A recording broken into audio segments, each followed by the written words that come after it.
नमस्कार, माता इंग्रज टीव्हीच्या बातमीपत्रात आपले स्वागत। सुरुवातीला पाहूया दिवसभरातील काही ठळक घडामोडी।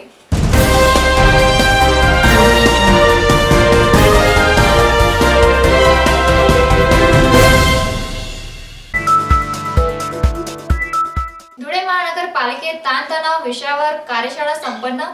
आयुक्त डॉक्टर नामदेवराव भोसलेंचे मार्गदर्शन। धुळे महानगरपालिकेतर्फे आयोजित संत गाडगे बाबांचे औचित्य साधून पोलीस कॉलनीतील नागरिकांनी राबवली स्वच्छता मोहीम। शेतकऱ्यांना शासनाच्या योजनेतून देण्यात यावा हक्क, अधिकारी मागतो पैशाची लाच। राज्य शासनाचे संत गाडगे महाराज यांच्या जयंती व पुण्यतिथीची शासकीय परिपत्रकात समावेश करावा, परीट धोबी समाजाची मागणी। अखेर मिळावा मला न्याय, सुरेश तोलाणी यांची जिल्हा पोलीस अधीक्षकांना मागणी। आणि कृषी उत्पन्न बाजार समितीच्या अध्यक्षपदी सुभाष देवरे यांची बिनविरोध निवड करण्यात आली।